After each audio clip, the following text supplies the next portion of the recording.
Chair. Hello, Mr Fullerton. So look, not surprisingly, North East Rail is what I've got a particular interest in Victoria. So interested in knowing how things are progressing with the $100 million upgrade of the North East Rail link, North East Rail line. Thank you, Senator. Things are progressing well.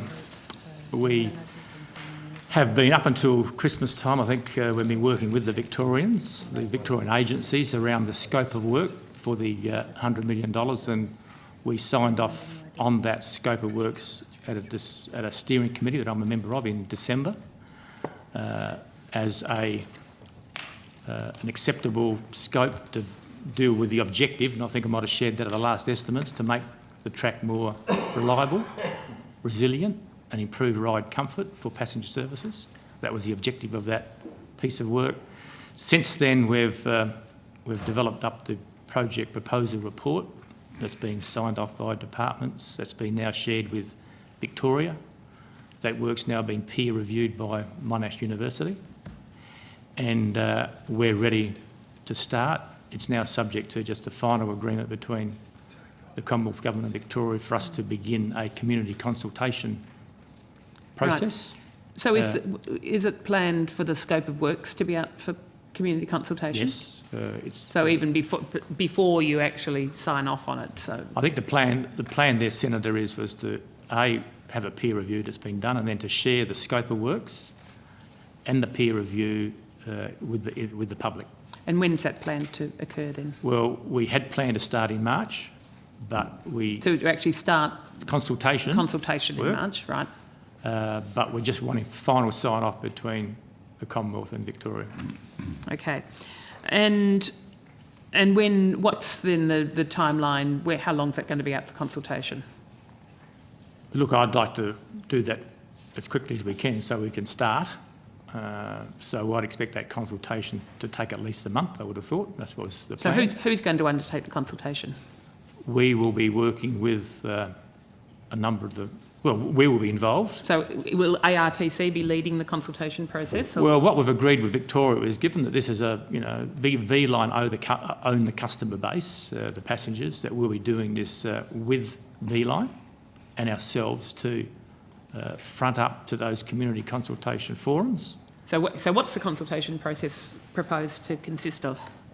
We're meeting with, there's the Border Action Rail Group, there's other, we're still looking at who best can represent the communities, and we're still probably open-minded about that. We've been working with a number of people along the corridor. We had a lot of consultation already with a number of those organisations that I've just mentioned, but we will design that consultation so that it satisfies everyone's interest. So it's not designed yet?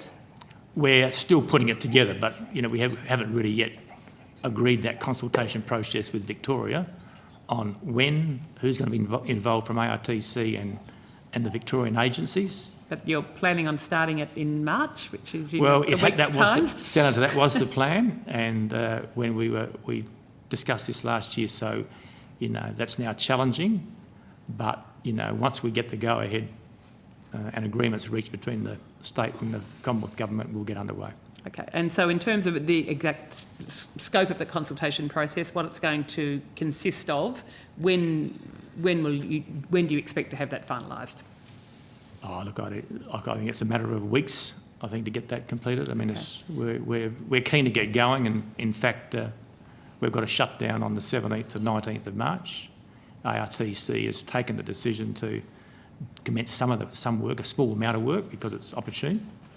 Right. So regardless, it doesn't sound like you'll actually have completed the consultation process. No, but there was some works there around deck bridges, which we've been progressively doing over the years, that we could probably do. So we plan to do that. But look, the consultation process is absolutely critically important to us.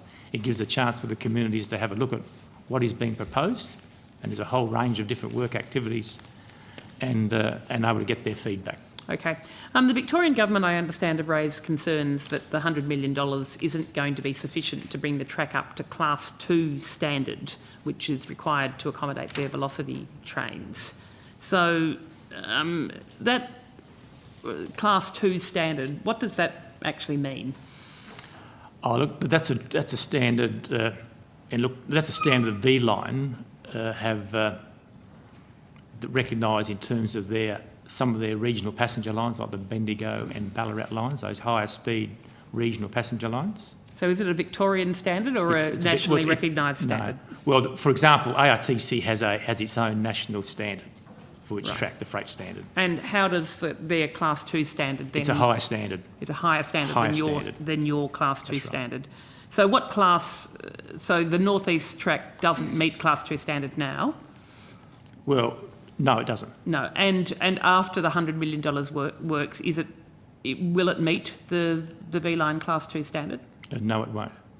So will that mean that velocity trains won't be able to use the track? Look, that's a matter for Victoria, but I don't think that would be that would prevent the velocity trains running today. We run, the XBT runs on that track today at 130 k's an hour. But Victoria say that it needs to be a Class 2 standard to run velocity trains. I think we don't share that view, but that's a matter for Victoria. Right. How much more work would be required to bring it up to Class 2 standard?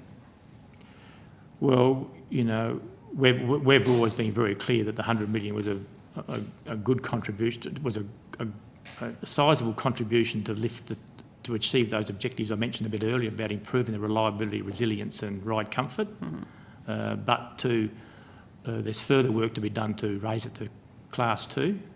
When you were looking at the scope of works, did you look at what would be required to bring it up to Class 2 standard? Yeah, we did. Yes, and so is that public information as to what the scope of works would then need to include? No, it's not public information. But the scope of works that's being done for the $100 million won't bring it to Class 2? No, we've always been clear about that. So did you form an estimate of how much extra money would be required to bring it to Class 2 standard? Yes, we did. Yes. Can you tell us how much extra money that would be required to bring it to Class 2 standard? I'd prefer not. Can you tell us what it is? Not just you prefer not to. Okay. Are you claiming public interest? I don't know. We haven't had any discussion with Victoria, but it's a sizable, it's a sizable amount above the 100 million. I need to take that on notice to get you the precise numbers. But substantially more than the 100 million to bring it to Class 2. Well, there's two elements of the Class 2 standards. It really is all about getting 300 mm, a lot more ballast depth. But I think also with the Class 2 track, there is the ongoing maintenance requirement to maintain it to Class 2 standard, which is also a factor. But in terms of the extra dollars, it's something that I'd need to take on notice, Senator. Okay. The Victorian government's been reported as saying an extra $135 million is needed. Is that the figure that do you agree with that figure? Well, I think it's in the order, but I'd like to go away and just check that number. All right. Thank you. Thanks, Chair.